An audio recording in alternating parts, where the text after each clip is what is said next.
We're now very excited to welcome two leading journalists in our community.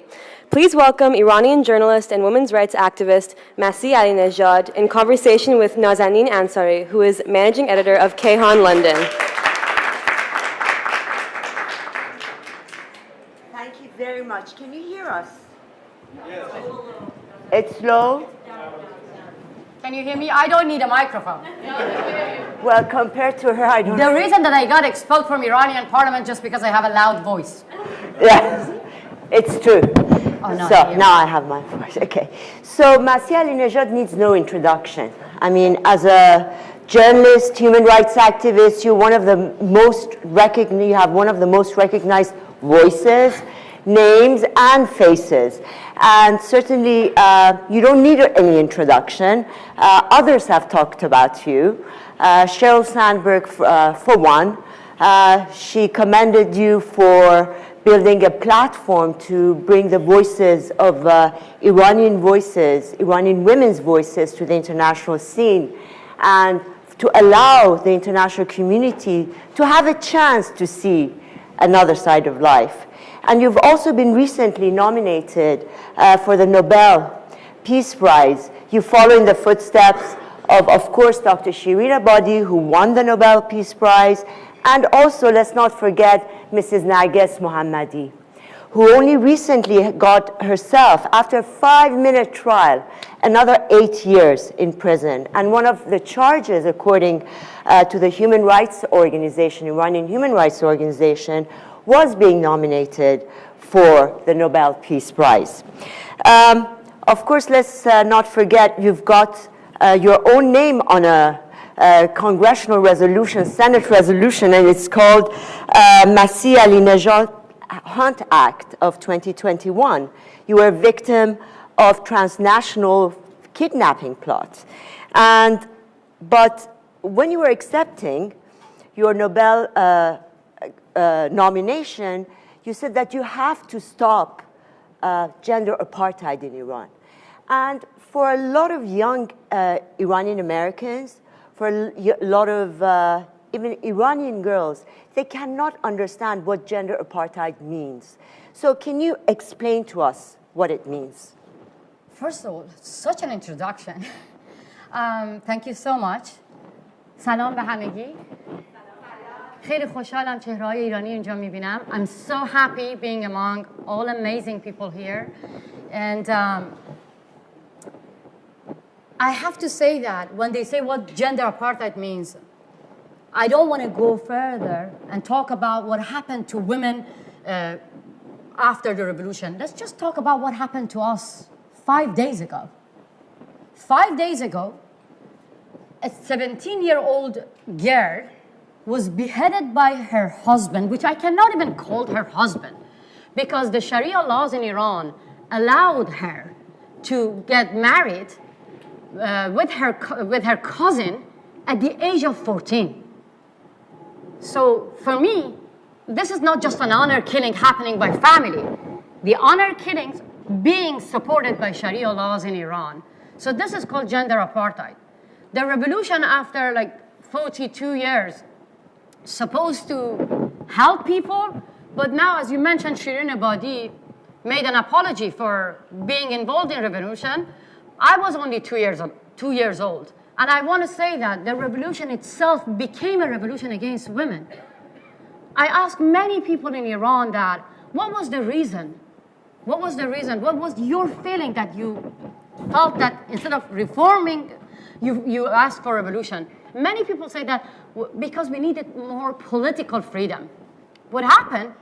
We didn't gain any political freedom. We lost all the social freedom that we already had. We had so many, Beyoncés. We had so many singers in Iran. All left in Iran because women are banned from singing. Women are banned from choosing what they want to wear.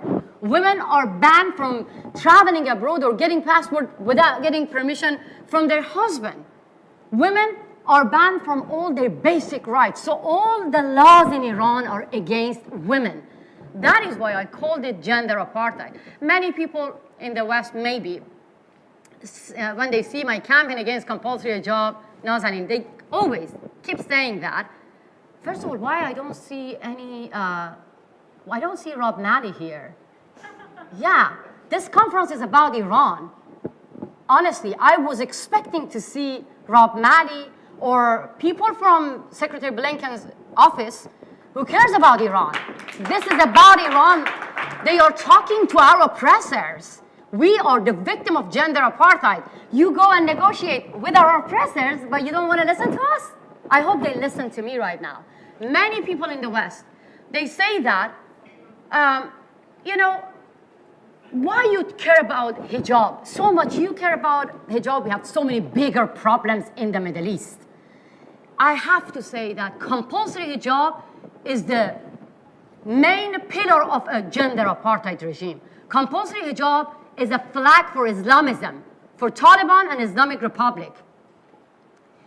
To me, compulsory hijab is like the Berlin Wall. And that is why I say that if we tear this wall down, then the gender apartheid won't exist. So that's the reason that I picked up compulsory hijab, because I strongly believe that this is the first step toward human dignity. A lot of people say that so many bigger problems in the Middle East. I say that what is bigger than human dignity? Thank you. Yeah. I interviewed, I mean, we were in a conference together with Mrs. Fatemeh Sepehri. Oh, yes. She's a lady, veiled lady from Khorasan, and she lost her husband in the Iran-Iraq war. And she's now one of the proponents of women's rights issues in Iran. Why? Even though she is veiled, because she lost the guardianship of her children, of her child, when her husband died. And I remember that you yourself, in divorce, when you got divorced in Iran, you lost the guardianship of your child.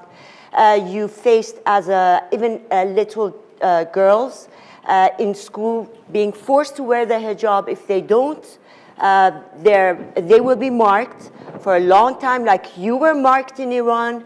As far as insurance laws, I am very lucky to have been born before the revolution, but also very unlucky, because I saw what it was, what heaven we had as far as women's rights were concerned.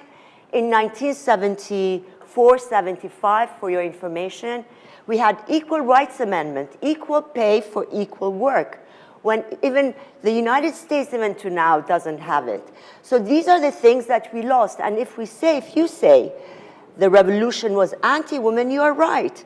Because the first woman that was executed was Mrs. Farrokhru Parsa, who was the Minister of Education. And her crime, as they stated, was prostitution and embezzling of state funds. So now let's move beyond hijab. You created a lot of campaigns, White Wednesday campaign. Where's my weapon is my camera is my camera is my weapon. My camera I don't is have my any weapon here. My camera is my weapon. But also you moved beyond that to organizing a lot of campaigns for sports people, for artists, for even the Ukrainian, shot down Ukrainian flight, for mothers who had lost their children in the Aban 2019. Tell us a little bit more about that. I mean, to be honest, I have to say that I don't want to say that I created a campaign. The movement exists in Iran. What is missing here, they don't have any media. And I remember, I mean, I didn't have any, a lot of people think that I have planned to launch the campaign against compulsory hijab. I'm going to be very honest with you. I just talked about my own story. I just share about my pain. I just talked about how I learned from my pain to be powerful. And that actually encouraged many women within the society to get united. So, because the Iranian regime survive when they see that people are scared. The biggest reason that they survive is the fear. So I help women like me to overcome their fear, because I was scared most of my life. Because of political pressure, because of social pressure, family pressure, I had to start my own revolution from my family's kitchen. So what I did, I actually started to talk to women. Be your own savior instead of waiting for someone to come and save you. That actually,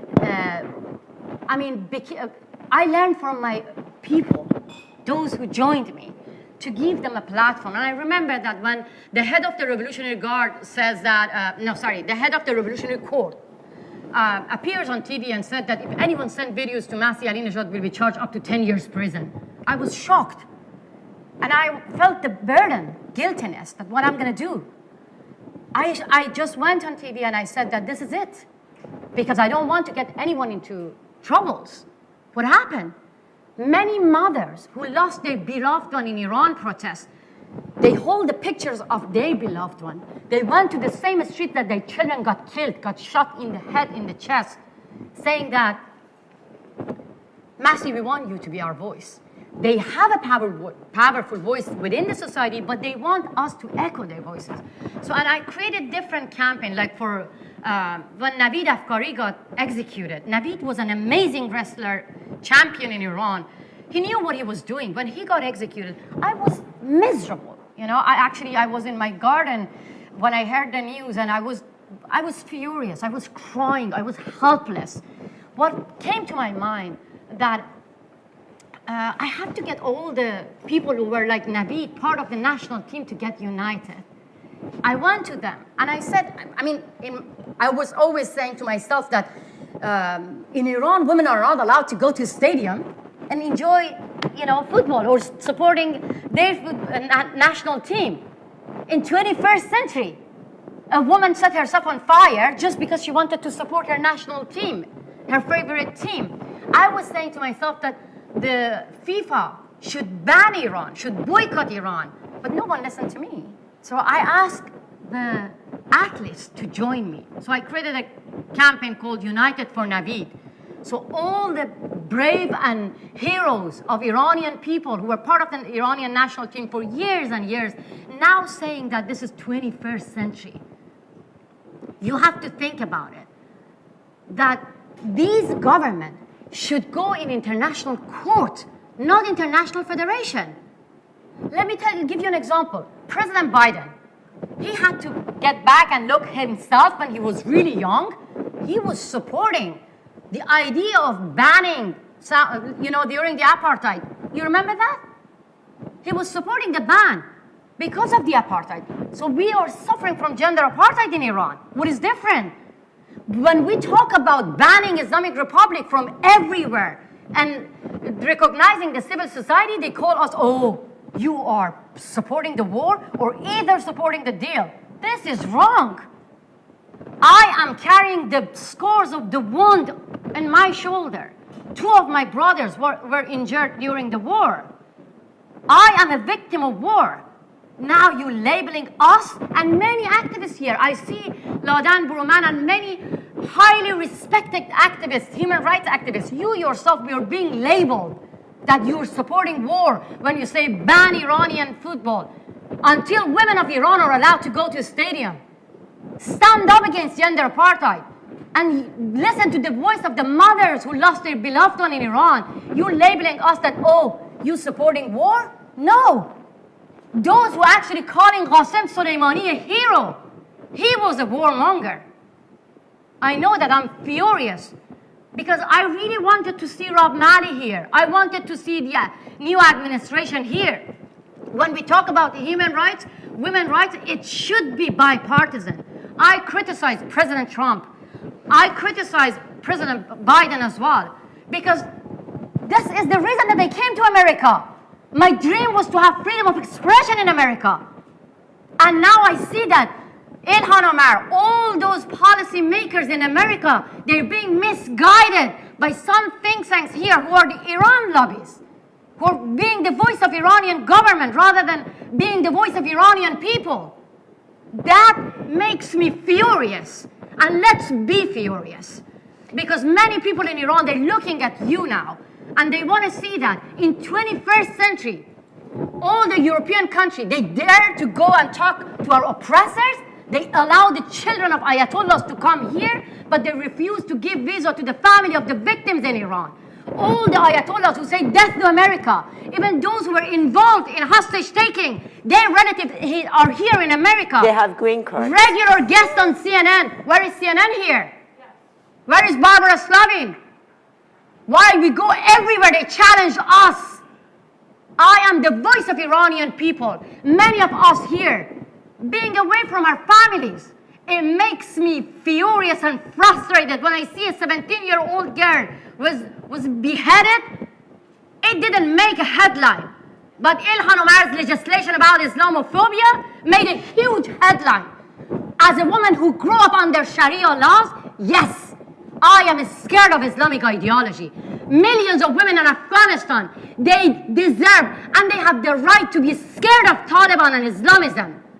I challenge and dare Ilhan Omar and many of those left and liberals to come and sit here and listen to the voice of Iranian people.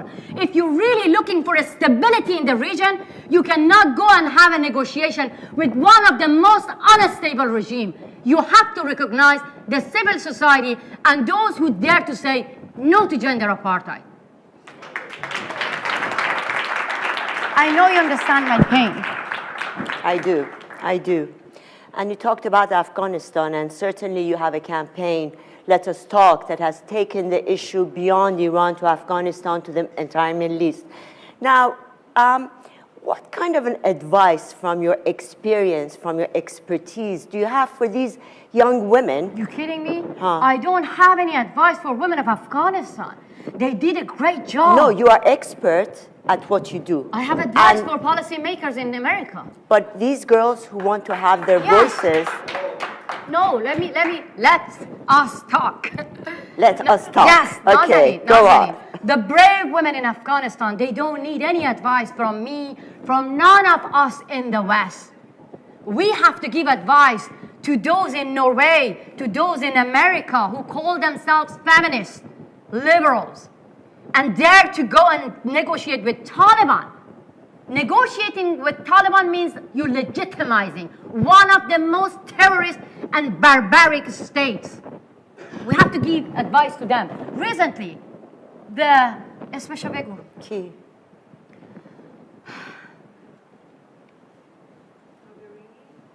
Say that again, say that. No, Federico Mogherini, yeah, she is the hero of obeying the Islamism, but one of the envoy of Afghanistan, she went to have a negotiation with Taliban. She wore hijab, Robina Amiri.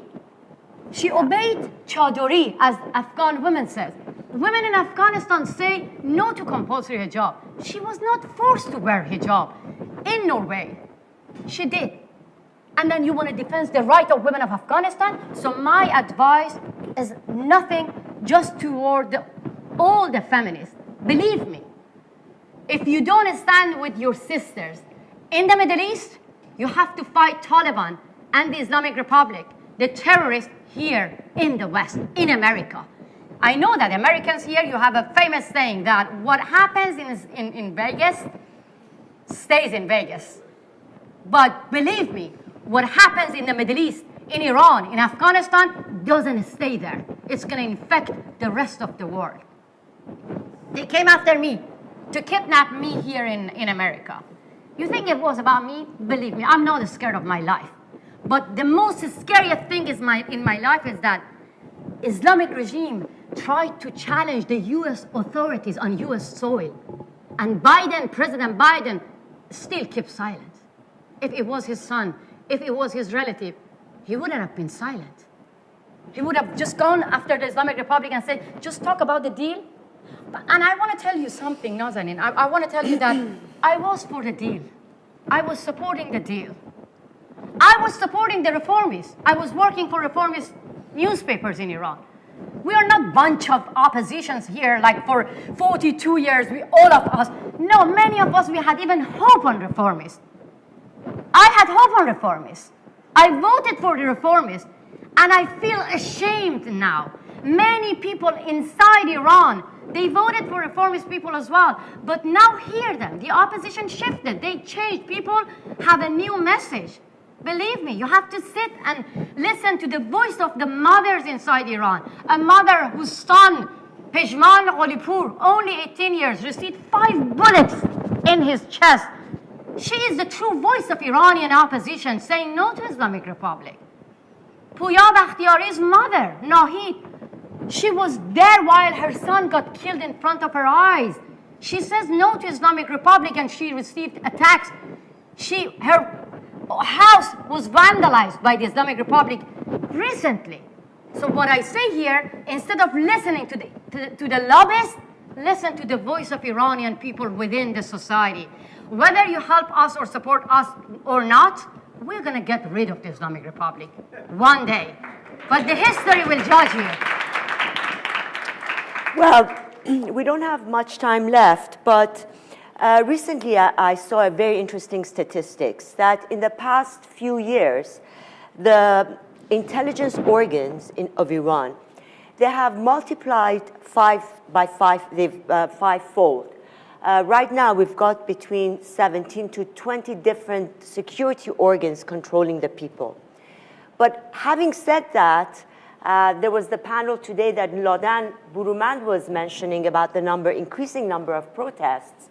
And there was also a secret document that was brought out by the hacktivist group Edalat Ali, that actually one of the officers there was saying that Iran, the society is in a state of explosion, and that only in the past year it has seen an increase of protests by 50%, and the number of protesters have nearly doubled in each of them. Certainly Iranian teachers, pensioners, investors, workers, you name it, even prison guards.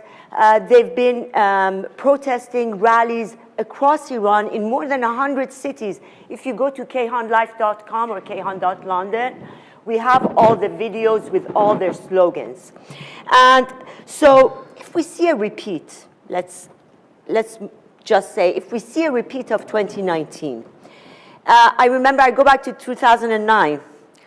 At that time, you were waiting to interview President Obama. He lost the chance. And, well, he lost the chance. And so, yes, definitely. And so did a lot of Iranian people lose the chance. You know, like Neda Agha Sultan lost her life. And then we come to 2019. We have the Aban protests. The internet gets shut down again. 2020, Secretary Blinken, even before he was elected, he retweeted a tweet that if there's a repeat of 2019, what should be done? And it was silence. Now, given your position now, your network with tech companies, with US officials, Congress, MEPs, European Parliament, if there is a repeat of 2019, that everybody is expecting at some point, what will be your advice? What tools would the Iranians need? Sure. First of all, I want to actually tell the story about people of Iran and Obama.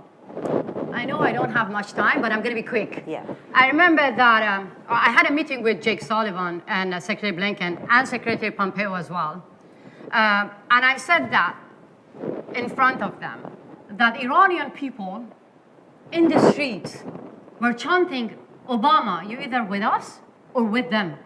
Because Obama in Persian means that he is with us. U means he. Ba means with. Ma means us. So people of Iran had a hope that he's going to be with us. But at the same time, when people in the street were calling him, Obama was sending secret letter to Ayatollah Khamenei. I actually met with the officials in America, and I asked them that, how do you feel now? Hillary Clinton said, regret. And I asked Jake Sullivan that whether he's going to support Iranian people. He said that we have to stick with our policy to get a deal. And what I want to say here that you see that Iranian people didn't get any help from anyone, but still they're saying, we don't want the Islamic Republic. So you are going to lose the chance to support Iranian people. My advice is so clear that the Iranian people are going to move on. When the Iran protests happened in the street, the internet was shut down for, I think, more than 10 days. Yep. They killed 1,500 people. Guess who was present on social media?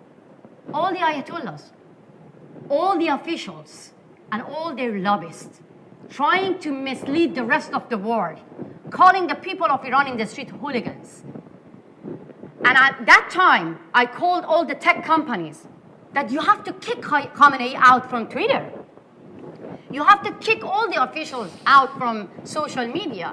They said that in the name of freedom of speech, we're not going to do that. So what I want to advise, all the human rights activists, that when people of Iran are united, outside Iran, we have to be really tough to the tech companies and get united. Not only us Iranians. Look, Russia, China, Venezuela, Turkey, Taliban, Islamic Republic, all the dictators are united.